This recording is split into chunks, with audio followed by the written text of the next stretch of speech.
Om Om Om Sahana Vavatu Sahano Bhunaktu Sahaviryam Karavavahai Tesvinavadhitamastu Ma Vidvishavahai.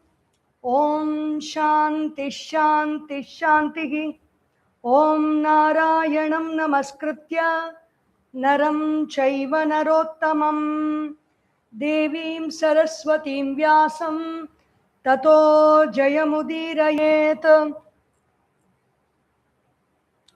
Vyasaya Vishnu Rupaya Vyasa Rupaya Vishnave Namo Vai Brahma Nidhaye Vasishtaya Namo Namaha. Boli Shri Veda Vyasa Bhagavan Ki Jai.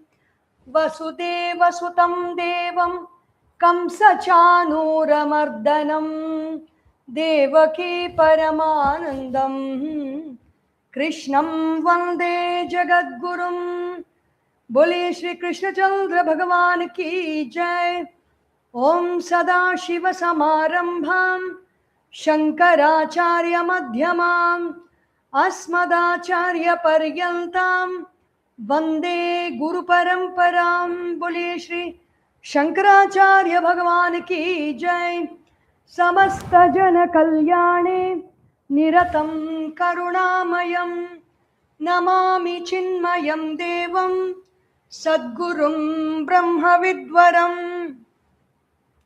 Sadgurum Brahma Vidwaram. Bole Shri Sadgurunath Maharaj Ki Jai.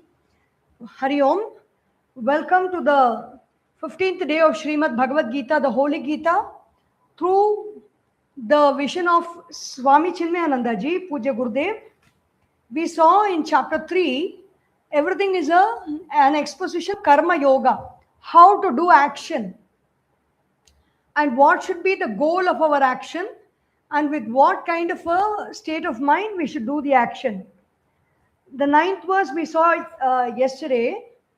Yajnarthat karmanaha anyatra lokoyam karma bandhanaha. Unless we do an action as a yajna. Yajna means collective action. People are working together towards a goal, towards a noble goal. And I also participate in that. And without any personal expectations out of that, my only focus will be to contribute as much as I can. That is the focus of the yajna. It is not to receive something and benefit by it. That's not the goal. If I do action for any other reason other than yajna, the action will bind me. Lokaha ayam karma bandhanaha. This world will bind me. Tadartham. Therefore, karma kaunteya mukta sanga samachara.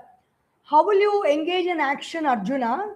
You engage in action mukta sangaha, with free of attachments to I am the doer of the action, and these are the particular results of the action which I want, for which I am doing. Samachara, even though I give up the idea of doership and enjoyership of the results, what will happen next is, anyway, I am not the doer, I don't have any credit for doing the action.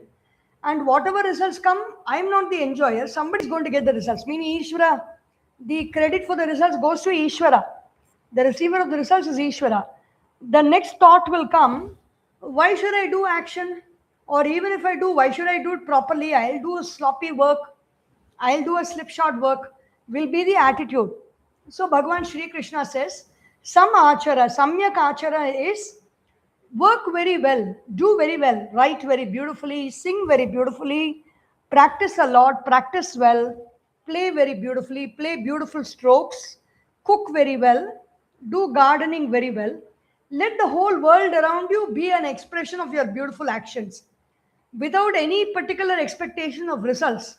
That is called sam achara, samyak achara, meaning don't give in to slipshodness of work just because we don't get the results of action or we don't identify ourselves as the doer of the action.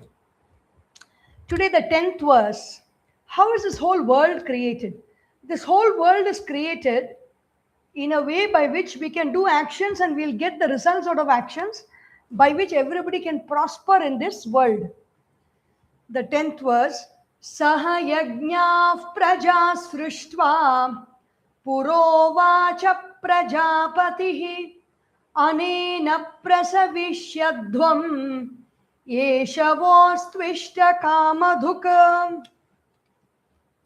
Prajapati or Brahma Ji, the creator, Saha yajñāh prajaha sruštva. He created human beings along with yajna, along with the capacity for collective activity, joining together and doing work together. Srishtva. Pura Uvacha, he said, after having created, he said before Prajapati, what did he say? Brahma, the creator of all human beings, he says, Anena Prasavishyadhvam. By this collective action called Yajna, may you all prosper. Prasavishyadhvam. Esha Vaha Astu Ishta Kamadhuka. This Yajna, this collective activity, whatever we get in life, whatever we work towards in life, whatever we earn in life, everything is a result of collective activity. Without so many people contributing, we cannot work in a company and get salary from that company. To open the door, to sweep the floor, to sweep the toilets, to clean the building, to do patchwork in the building, to mend the pipes, to carry the objects from one department to another, to bring letters, to give letters, to open letters, to do the administration part of it, to maintain accounts. Everywhere in one seat or the other, somebody is sitting in an office. Because everybody is able to work together only, we are getting even the salary that we deserve for whatever we do, the work that we contribute. We receive a salary, and that is also possible only because of yajna. It doesn't come without, it does not wing its way to us. Anena prasavishyadhvam. So this saha yajñāh prajaha srishtva. Brahmaji created all the beings, and along with the human beings, he also created the potential for yajna, potential for concentrated collective effort towards a great goal. Pura uvacha anena prasavishyadhvam. With this yajna, may you all prosper, said Brahmaji. And this yajna is your ishta kama dukha. Whatever you want collectively to establish a beautiful society, this yajna will be able to give you that. The verse, Gurudev says, even when the creator, the total mind, puts up the show of the universe of the 5 elements and brings forth the living organisms along with man on this stage of life to work, to strive and to achieve, he creates also yajna, the spirit of self-dedicated activities. The yajna spirit is seen everywhere. The sun shines, the moon appears, the sea throbs, the earth bears, all in a spirit of sacrifice and self-dedicated motherly love, with never even a trace of attachment of any kind or self-arrogating motive. The tree does not yield fruits to hold for itself. It yields the fruits and gives the fruits away. The sun does not hold all its rays for itself. The sun spreads its rays all around. The moon also shines and cools the earth and is cooling for everybody. The whole world of cosmic powers and nature's phenomena function instinctively in the service of all. Even before life could appear on the face of earth, the elemental forces had prepared the field with their constant activities performed in a sacred spirit of dedication. If you go to places like Gangotri and watch how the Ganga falls, the rock formations will be so amazingly beautiful. It will be like as if there is a dining table, there is a sofa, or a bed or a seat for sitting. Everything will be so neatly rounded and polished. How is it polished? Nobody went and did that work. The Ganga constantly flowing from top. Bhagirathi is flowing from Gomukh and it comes at Gangotri, it falls down at Surya Kund. In that place, the rock formations are so beautiful. If you put Google search Surya Kund also in Gangotri, you will be able to see the beautiful rock formations. How does it happen? Over millennia together, the Ganga has been, the Bhagirathi has been flowing in that place, crashing on those rocks. And with its very sheer power of crashing on those rocks and polishing the rocks on all the sides, the rocks are so beautiful and rounded, and it's a very lovely sight to watch, especially in that place. So that is the yajna spirit with which whole nature works. How can this yajna spirit be achieved by sacrifice? How can this sacrifice, or how can we produce whatever we want, whether it is a society, whether it is a family, whether it is a community, whether it is a state government or central government or all world governments put together? A beautiful life, a heavenly life on earth is possible when we collectively work together with our single pointed intellect. How is it possible? Just like in school, we would have studied the nitrogen cycle and the carbon cycle and the atmospheric cycle of evaporation, then rain, and then rain falling down, how the plants are growing, and how the animals eat the plants, and how human beings eat the plants and the animals. That whole cycle is explained. In the same way, there is a natural cycle that is explained in the Bhagavad Gita. What is the cycle? The cycle of creativity, the cycle of productivity, how it works. Devan bhavayatanena te deva bhavayantu vaha parasparam bhavayantaha shreyah paramavapsyatha. Devan bhavayata anena. Devan means the devas, people who respect and worship the devas. What are the devas? The powerful principles in this universe.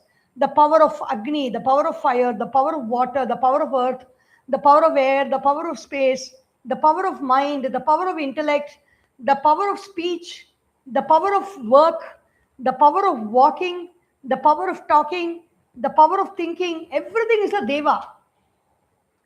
When we worship those devas, devan bhavayata anena, those devas, te deva bhavayantu vaha, those devas will in turn give their light of attention on us. Bhavayantu vaha. In this way, we nurture the devas, we nourish the devas by our attention and by our praise and by our prayers. The devas also take care of us. Te deva bhavayantu vaha, parasparam bhavayantaha. In this manner, when we worship the devas together, the devas also take care of us. Bhavayantaha, shreyah param avapsyatha. We attain the highest goal in life. Here Gurudev says, the deity that blesses the worker in any field of activity can be nothing other than the productive potential in that given field. So if at all in a journalism field, if we take, a reporter is by giving his effort and energy and enthusiasm and attention to his action of reporting, writing, analyzing, questioning, getting the right answers, and writing the copy well, checking if there are mistakes, and then sending the copy to the desk, which in turn gets published later on. What is he actually, even though he may be looking at one small copy, which he's doing in the paper, he is actually focusing on the productive potential of the whole newspaper as such, or the whole media industry. And if everybody is working together in that direction, productive potential is acknowledged and recognized, and that productive potential in turn blesses the individuals who are all working. It is obvious that the productivity that is dormant in any situation can be invoked only by man's sincere effort. This potential, which generally lies dormant everywhere, is the deva to be cherished by the worker. Like when I'm taking a flute and I'm playing, in that flute, there is a breath, of course. My breath is there. The breath is touching that productive potential called the deva, which is present in that space in the flute. And when the breath falls on that with the through the apertures of the sounds and the music, it hits and it hits that space, and beautiful notes, sari ga ma pa da ni sa, sa ni da pa ma ga re sa. These notes are produced. So this is called devan bhavayatanena te deva bhavayantu vaha. If we don't do it in the right manner, if we don't do it yajna bhava, to produce a flute, bamboos are required. For the bamboos to grow, sunshine and earth are required, water is required, heat is required, then air, wind is required, the energy is required, then people who take care of the bamboos are required, then you need the bamboo flute maker to choose the right kind of bamboos, to cut those bamboos, to drill a nice hole in those bamboos, and to place all those notes in different, place the holes in the different parts of the flute, so that, and the people who transport that bamboo flute, the retailers, the teacher who teaches the bamboo flute, and the students who learn, the internet system that is facilitating all that. So many people are working towards every single microscopic action in this world. So that is called Yajna Bhava. The law of Seva is faithfully followed by every sentient and insentient member of the cosmos instinctively. Man alone is given the freedom to act as he likes, and to the extent he disobeys this universal law of sacrifice, Yajna, to that extent he comes to suffer, because he, with his arrogant and egoistic actions, brings discord in the harmony of the existence around him. So what will the devas do if I pay attention to the devas? If I worship the devas, what do the devas do? 12th verse. Ishtan bhogan hivo devaha dasyante yajna bhavitaha tairdattana pradayebhyaha yo bhunte stena eva saha. So Krishna uses a very harsh term here. He calls somebody a thief. Who is a thief? Ishtan bhogan hivo devaha dasyante yajna bhavitaha.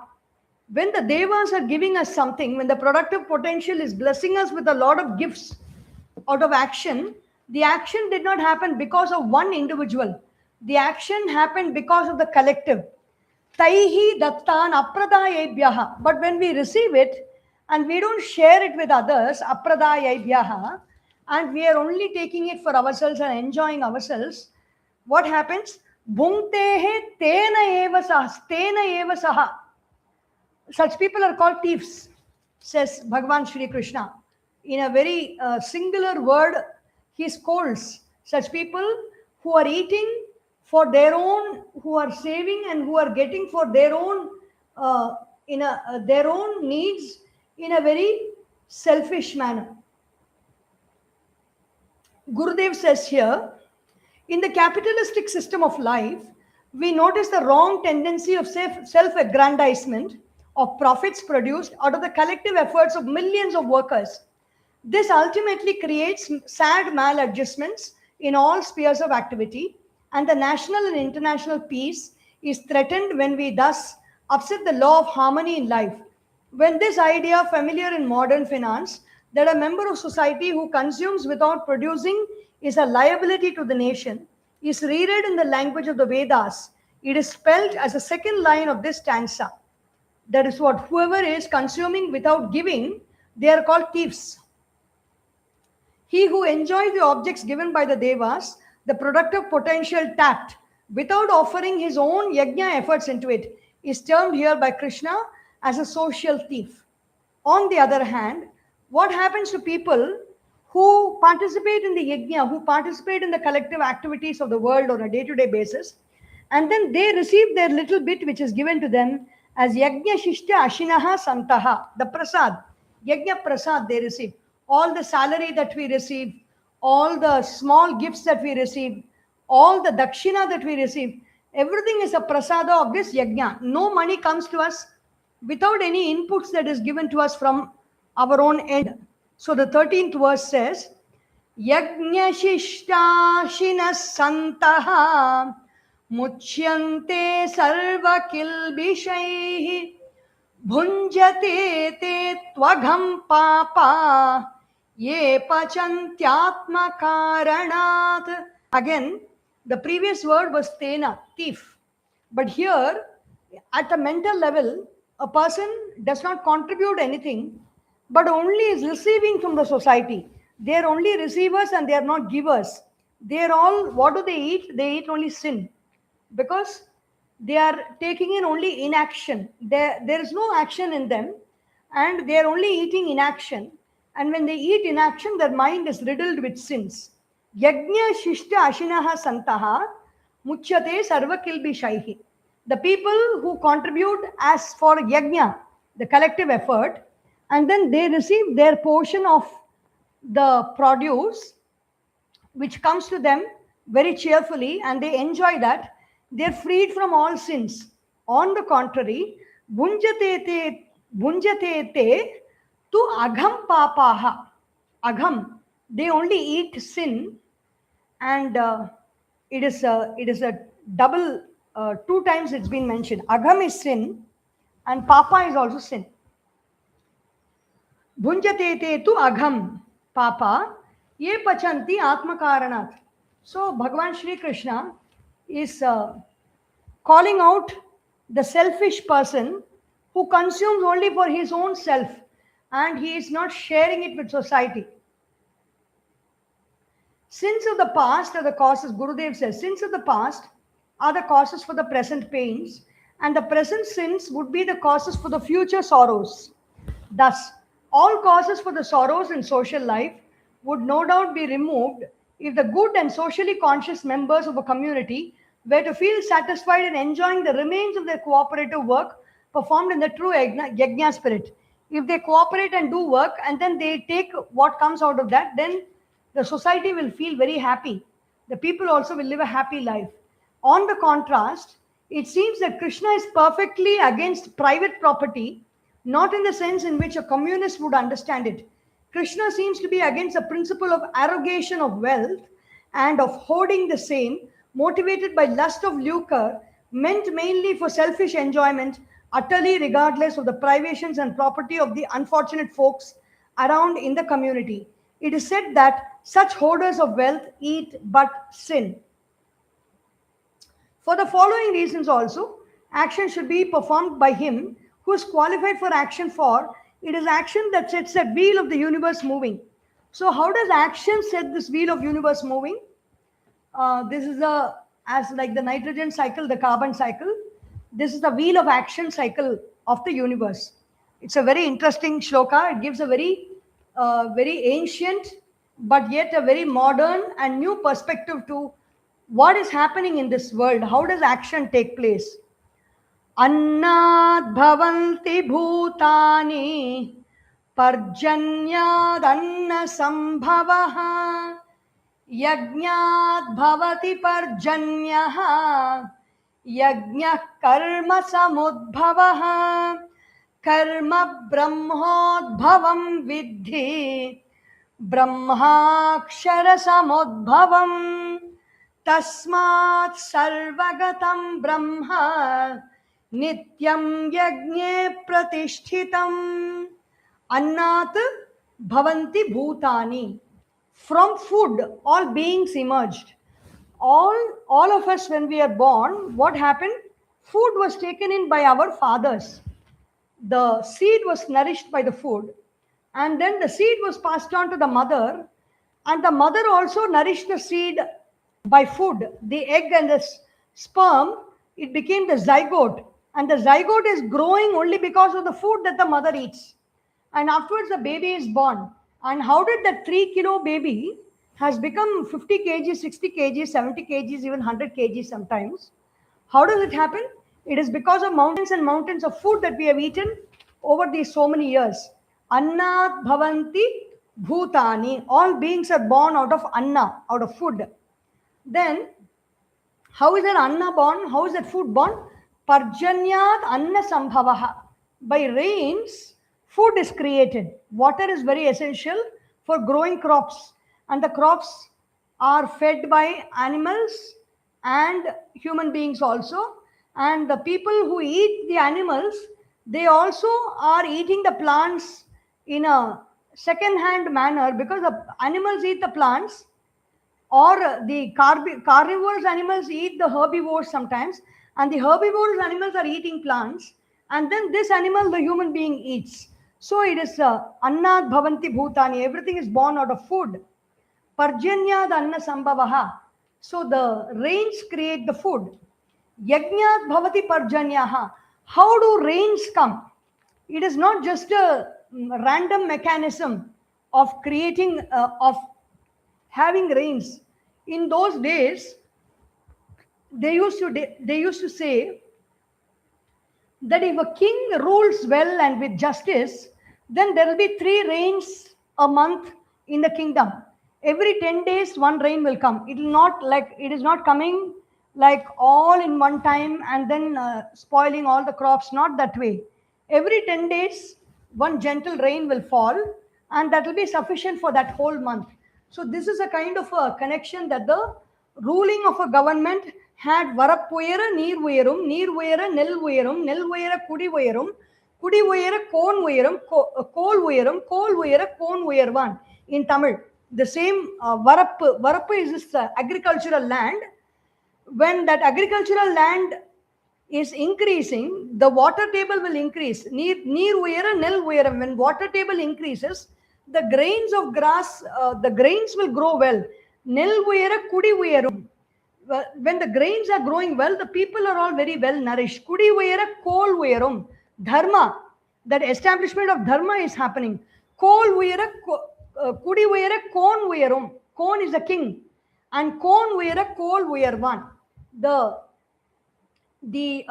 establishment of dharma is happening because of agriculture, because of rain.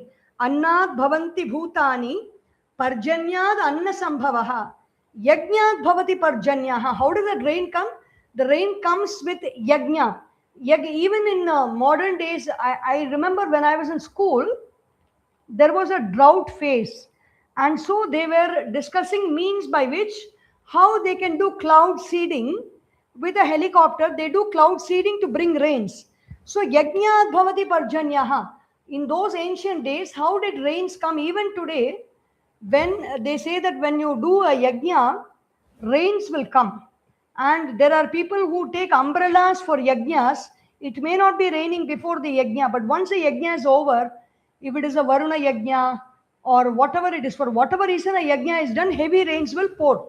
Yajnat bhavati parjanyaha, because the mantras that are chanted in the fire, the heat of the fire that is going high into the sky, and with all the mantras and all the rich potential, it brings down the clouds. The clouds become heavy and it rains.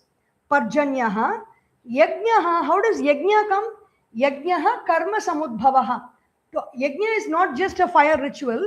Yajna is all the activities that we do. The walking, the moving about here and there, the plucking, the gardening, the seeding, the wiping, the washing, the cleaning, everything. Whatever action we do in this world, the farming, agriculture, everything is yajna. Yajnat bhavati parjanyaha. The rain comes because of yajna, because of collective action. And this yajna, how does it come? It comes out of karma. Karma is action. Action only begets yajna, karma samudbhavaha. And where does karma begin? Karma brahmodbhavam vidhi. Karma begins from the creator, Brahma, that individual human being. Karma brahmodbhavam vidhi. Where does that individual human being come from? Brahma akshara samudbhavam. That individual being comes from that akshara, that what is that called? Destructible letter called I, consciousness, akshara samudbhavam, tasmat. Therefore, sarvagatam brahma, everywhere this brahma is present. Nityam yagne pratishtitam.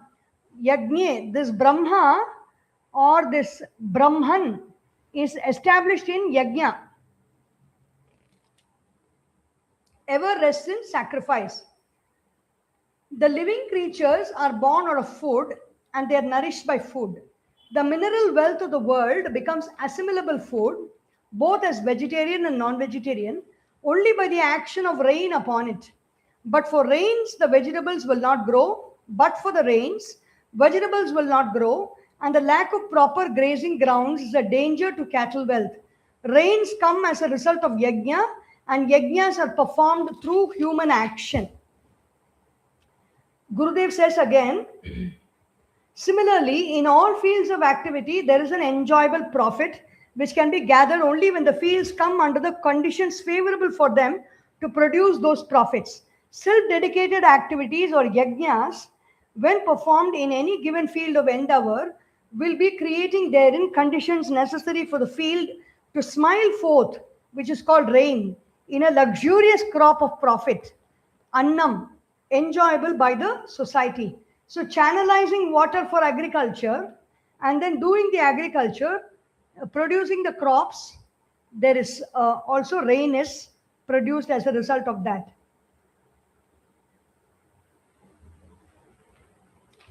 He who lives in unison with the wheel of action is contributing to the harmony of life. What happens to him who disobeys? So when we are living along with this wheel of action on a day-to-day basis, if we are contribute, the Vedas talk about the Pancha Yajnas for the Grihasthas. The 5 activities that every Grihastha can do is a Deva Yajna, Rishi Yajna, Nri Yajna, Bhuta Yajna, Deva Yajna, Rishi Yajna, Pitru Yajna. Deva Yajna is worship to the gods, offering to the gods. When we do our Naivedyam, we light the lamp, we light the agarbati, we offer flowers, Dupam, Deepam, Naivedyam to the gods. It is Deva Yajna. Yajna means giving, that's all. It is like no big deal. It's not only the sacrifices that we do, fire sacrifices. Yajna means giving to others. Giving for a collective and a noble cause, noble purpose is yajna. So Deva Yajna is giving to the gods in terms of, as I mentioned, the lamps that we light, the kolam that we put outside the house, the cleaning of the place, and then the cleaning, mopping, putting this rangoli, then lighting a lamp, lighting the agarbati, chanting shlokas, chanting prayers, praising the gods. Everything is Deva Yajna. Pitru Yajna is for our ancestors. Without our ancestors, we cannot be living today, we cannot be talking, because they are the ones who have given birth to our fathers, grandfathers and great-grandfathers. So remembering our ancestors and giving the Shraddha Danam, the Pinda Danam, the Tila Udakam, the sesame seeds and the water for the ancestors who are past, and the living parents taking care of them and providing for their needs is the Pitru Yajna. And then you have the Rishi Yajna. Rishi Yajna is thinking about all our rishis, all our ancestors like Bhagavan Vedavyasa, Bhagavan Valmiki, and Shuka Brahma Maharishi. So many of them, they have given us the Vedas, the Upanishads, the Puranas, the Itihasas. They have written it so that they did not write it for their own acclamation or praise, approbation. They didn't want Booker prizes or awards. They wrote it so that in future may people read these and benefit by them and find out the ideal path to live in their lives. So we remember the rishis every day by committing ourselves to study the Upanishads, study the Bhagavad Gita, study the Puranas and the Itihasas, and whatever the rishis have given us, chant all those and apply our mind and study them and live by them. So that is Rishi Yajna. Then you have Bhuta Yajna. Without other living beings around us, we are nothing. Without the plants, without the animals in the food chain, we do not have a healthy life to live, a healthy surrounding to be living in. So we worship the animals by providing for their needs, keeping water for the birds or offering food for the crows and other beings, feeding the ants. The whole idea of putting that kolam with rice flour is to feed the ants, the squirrels and small tiny creatures that come and feed upon that rice grain. So that is the idea. It is a Bhuta Yajna. And then you have Nri Yajna, serving each other, other human beings. Nri Yajna is not just social service. Even in our own family, mother is there, father is there, sister is there, brother is there, aunt is there, uncle is there, nephews and nieces are there. Serving each other and helping each other and also helping society is Nri Yajna.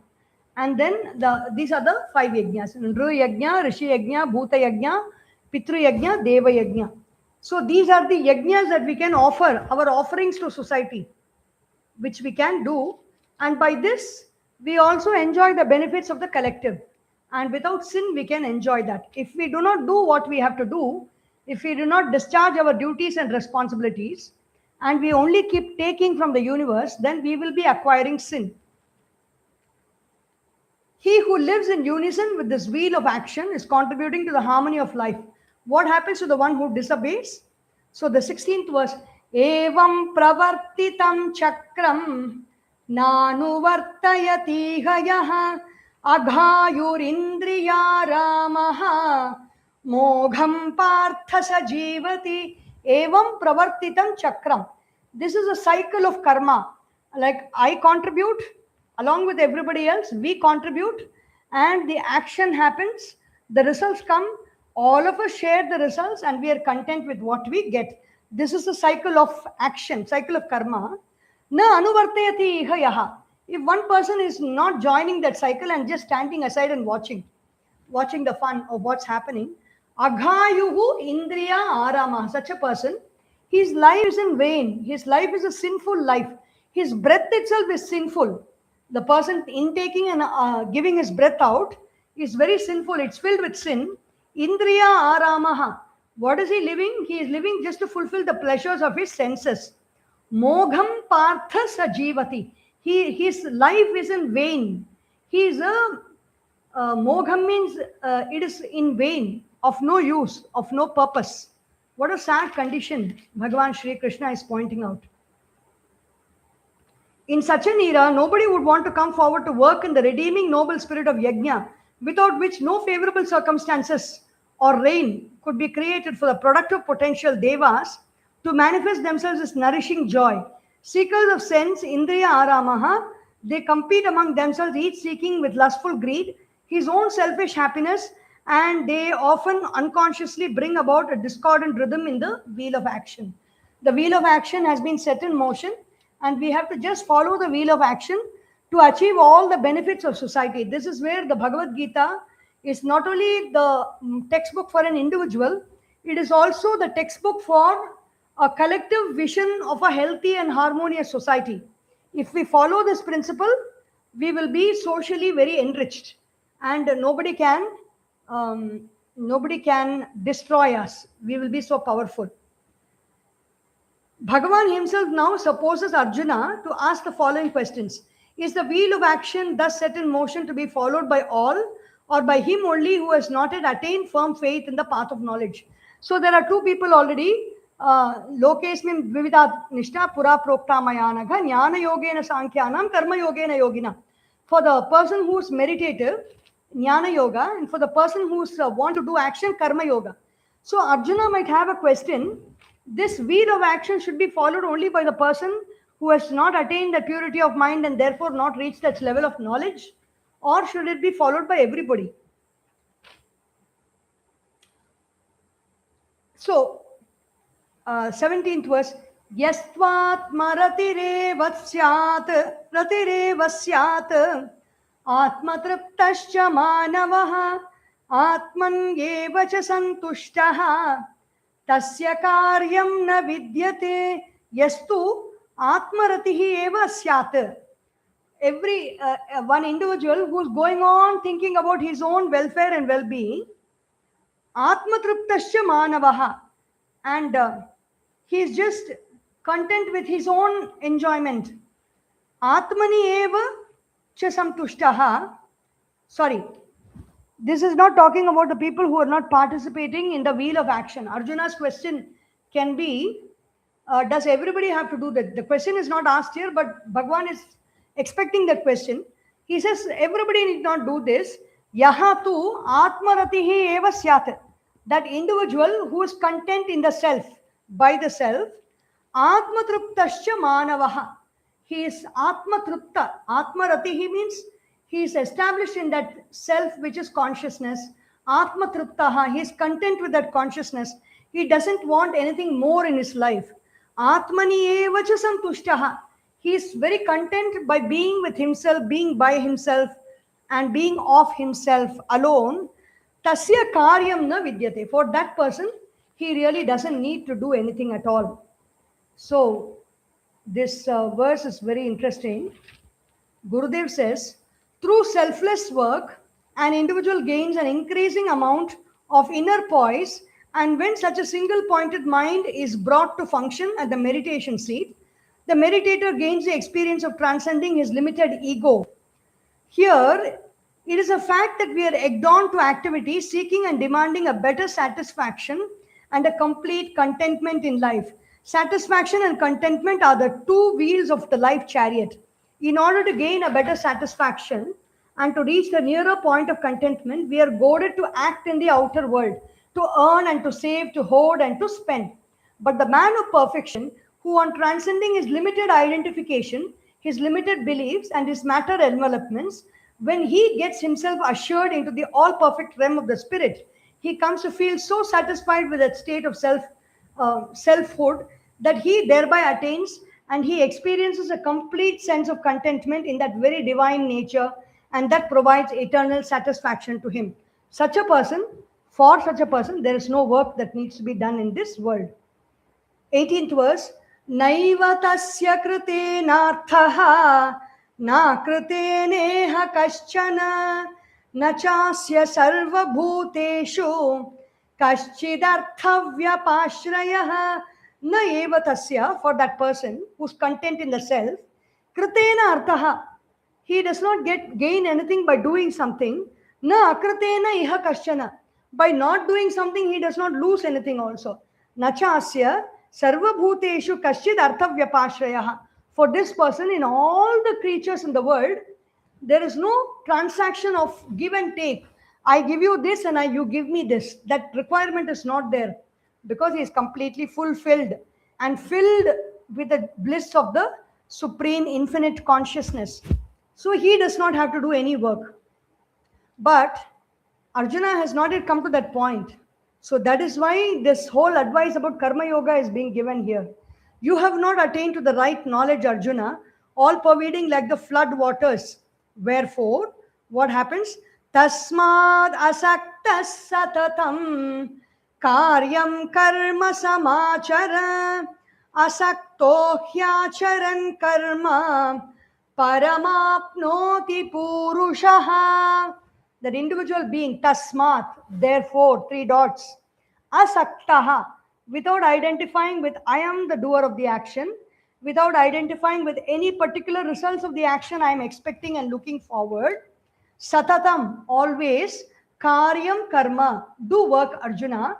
How? Samachara, samyak achara, very properly, very meticulously, very diligently, with a lot of focus and concentration, do work.